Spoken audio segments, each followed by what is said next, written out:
আসসালামু আলাইকুম। কেমন আছেন সবাই? দরকার, দরকার, দরকার, শুধু দরকার। দরকার নিয়ে আজকে শুধু একটি শব্দ নিড, দরকার এই শব্দটি দিয়ে কত ধরনের দরকার হতে পারে আমাদের সেটা আমি বলার চেষ্টা করতেছি।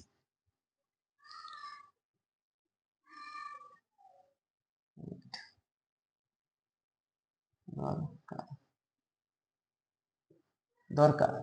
যেমন প্রথমে এরকম হলো আমার কোনো কিছু দরকার।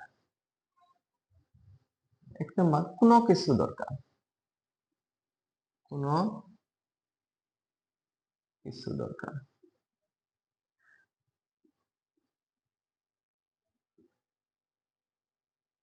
দরকার।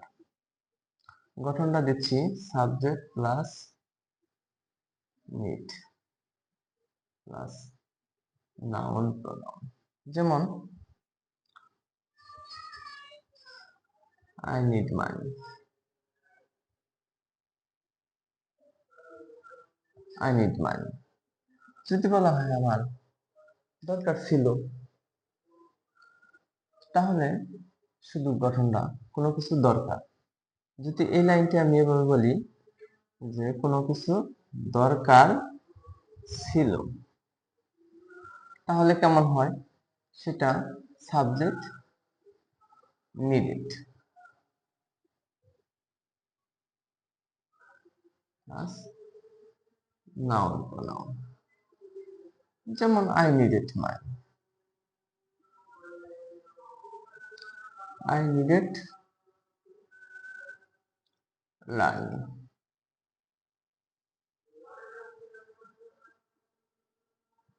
Learning English.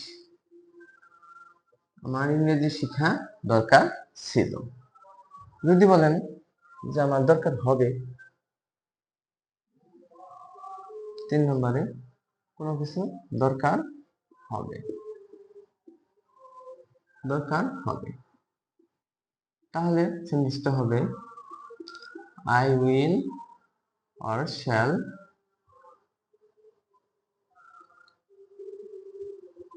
need noun pronoun. যেমন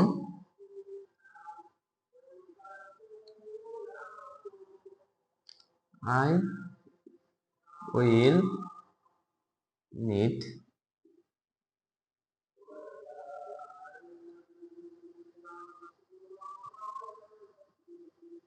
a valuation.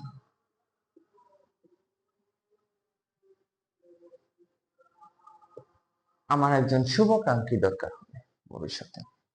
তো এটা গেল যে কোনো কিছু দরকার আছে, ছিল, হবে। আবার যদি বলি আমার কোনো কিছু করা দরকার, তখন কি হবে? এই ঠিক সেম ভাবে হয় কথাগুলো, যে আমার কিছু করা দরকার, তখন এরকম হবে। যেমন গঠনটা হবে কিছু করা দরকার। কিছু করা দরকার।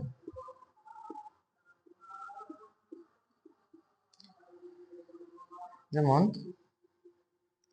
Subject plus need two verb one plus subject. যেমন আমার বাজার যাওয়া দরকার। I need to go to market. আমার বাজারে যাওয়া দরকার। আমার কিছু করা দরকার ছিল, তাহলে তখন সাবজেক্ট দরকার ছিল। Subject plus needed to verb one plus subject. যেমন I needed to learn English.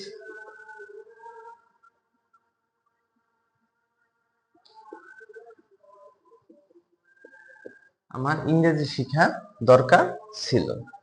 যদি বলি আমার কারণ বিদেশ যাওয়ার যদি পরিকল্পনা থাকে, তাহলে অবশ্যই মনে রাখতে হবে যে আমাকে ইংরেজি শিখতে হবে ভবিষ্যতে, ইংরেজি শিক্ষা দরকার হবে। তো আমার ইংরেজি শিক্ষা দরকার হবে।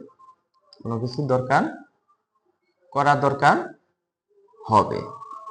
তাহলে subject plus shall, will, need plus need to plus verb 1 plus subject.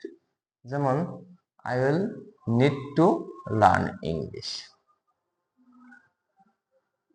I will need to learn English, আমার ইংরেজি শিক্ষা দরকার হবে। তো এই দরকারটা আসলে মানে অতীত, বর্তমান, ভবিষ্যৎ নিয়ে আমি বোঝানোর চেষ্টা করলাম। কোনো কিছু করা দরকার বা I need to be your friend, কোনো কিছু হওয়ার দরকার, তখন নিড টু পরে একটা বি দিলেই হয়ে যাবে। যেমন গঠনটা হলো এরকম, subject plus need to be plus noun pronoun. যেমন I need to be your friend, I বন্ধু হওয়ার দরকার, I need to be your friend, তোমার বন্ধু হওয়া আমার দরকার। এই দরকার নিয়ে যদি আসলে আমরা বলতে যাই এরকম, যেমন কোনো কিছু করা দরকার, কোনো কিছু দরকার, আই নিড মানি, আমার দরকার ছিল, আই নিডেড মানি, আমার দরকার হবে, আই উইল নিড মানি, আমার দরকার হবে ভবিষ্যতে, আই উইল নিড, উইল ওয়েস আমার ভবিষ্যতে একজন মানে শুভাকাঙ্ক্ষীর দরকার, বা কোম্পানি সঙ্গীর দরকার বলতে পারি আমরা, বা নিজের মতো করে। যেমন আমার কিছু করা দরকার, I need to go to market, আমার মার্কেটে যাওয়া দরকার, I needed to learn English, আমার ইংরেজি শিক্ষা দরকার ছিল, I need two I will need to learn English, আমার ইংরেজি শিক্ষা দরকার হবে। এবং যদি বলি কোনো কিছু হওয়ার দরকার, তখন হবে I need to be your friend, I need to be good speaker, আমার মানে একজন ভালো স্পিকার হওয়ার দরকার হবে। তো নিড নিয়ে আশা করি যদি আপনারা এটা প্র্যাকটিস করেন, আরো নতুন নতুন ভাব দিয়ে এবং কমপক্ষে 10টি ভাব দিয়ে 10টি করে সেন্টেন্স তৈরি করে প্র্যাকটিস করলে আশা করি নিজের সমস্যাটা সমাধান হবে। ধন্যবাদ সবাইকে। আসসালামু আলাইকুম।